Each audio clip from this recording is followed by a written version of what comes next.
Despite the fact that I have a lot of tools and I use a lot of tools, I'm not really much of a tool guy. I know there are guys who are just really into tools and they're always kind of buying new tools and upgrading tools and changing their tools around. But for me, when I buy a tool or I get a new tool, I pretty much just use it until it dies. So I've never really considered doing product reviews for any of my tools because, well, they're all pretty old for the most part. And you know, if I get woodworking magazines, usually I just kind of gloss over the new tools section because I know I have what I need.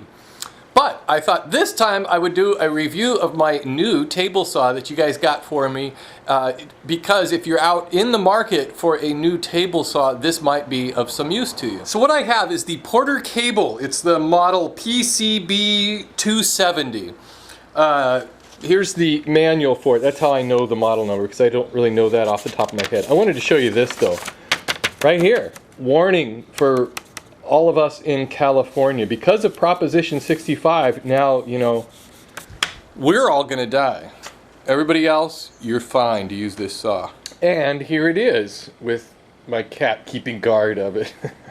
So that's the new saw, and wow, it still has that new saw smell to it also. Let me show you some of the features. Now I'm sure a lot of these features are on most saws, but I haven't had a new saw in a long time. So to me, it's really cool. The first thing I really like is this. The saw is really heavy, but you push that down and you can easily roll it out. I like that a lot because I can get to the back side of it. And right now I have it set up the proper way with this blade guard on there, but to tell you the truth, I probably won't be using that. I know you know, a lot of guys like to use those, and if you do, more power to you. To me, it just kind of gets in the way, and I can't really see the wood down in there, and I can't see the blade, and I'm not really sure what the purpose of them is. I guess just to warn you, you don't put your fingers against it, but that's going to probably be coming off. It does have, you know, of course, a riving knife, which is adjustable down there, and then the kickback pawls, and I'll keep those on there. Those are, you know, those will come in pretty handy. I think one of the most important things for a table saw is a good fence and miter gauge, and I gotta say, I can't really complain about these and how I've been using them. This fence, when it came out of the box, it was dead on square to the blade, so nothing to adjust there, although you can adjust it.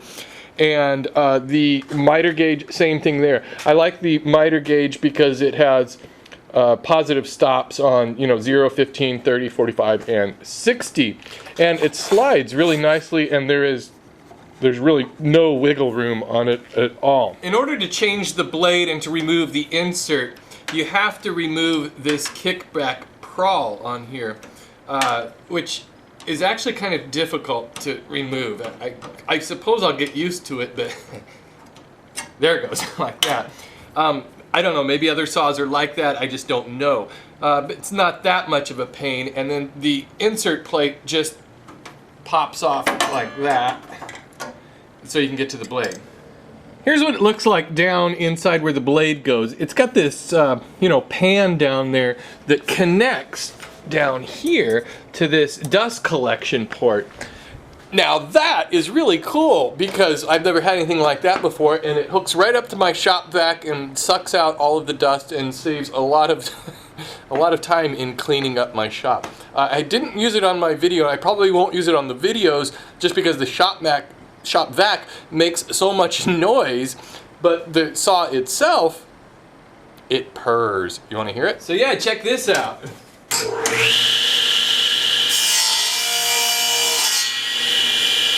I can even talk over the sound of my saw. To me, that sound is incredible because my old saw, that's it. It's still sitting right there. My old saw was just jarring the noise. The sound on this saw, the actual cutting of the wood is much louder than the saw itself. I haven't noticed any vibration in it. It's perfectly smooth. Here's the on-off switch is under here. I'm still having to kind of get used to using that to turn it on. But what this is it's a knee kick. You know, you put your knee down in here and you cut it off like that. I'm 6'2", I guess, and it's hard for me, so I have to like bend down, hit that with my knee. So I usually just reach under there, but I'm sort of using my knee sometimes on it. But the overall height of the saw is great because I love having the workpiece, you know, right about here or so rather than having to, to bend down and use it. Of course, it's got a bevel adjustment knob here. You have to unlock it first here, and then that changes the bevel of your blade. This raises and lowers the blade. Both of these are really easy to turn. Let's see, what else can I say about the saw? Oh, these extensions on here, I guess these are just aluminum or something, and when I got those, I was kind of afraid, wow, are those gonna be sturdy enough? But they are, because they actually hook to this front rail and this back, really strong rail here, and go all the way across. The only thing is, you have these extensions out here, and those are hip busters. So I'm gonna have to start watching that. I may put like a little Nerf ball or something on there just to cushion it a bit. Oh yeah, so right on the top here, this is that bevel adjustment scale. So when I turn the handle, you know, I get a reading. I'm not sure how accurate that is. I haven't tested that out yet, but you know, when I get to that point, I will. Setting it up took some time. It really, you know, it comes in a box and it's all completely disassembled, and the instructions leave a lot to be desired.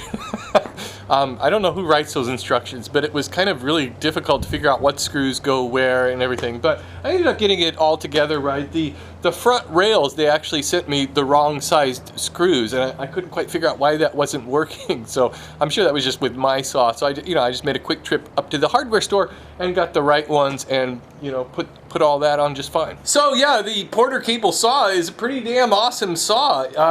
You know, I'm kind of becoming a Porter Cable guy unintentionally. You know, I've got my Porter Cable miter saw, and Porter Cable sent me the router, and now, you know, you guys sent me this. But you know, as far as I'm concerned, I've never had problems with Porter Cable tools, and that saw is going to see a lot of use. Well, so that's my less than comprehensive review of the Porter Cable table saw. If you have any specific questions, just let me know and I'll try to answer those, you know, as best as I can. It's the shop guard cat. Wah!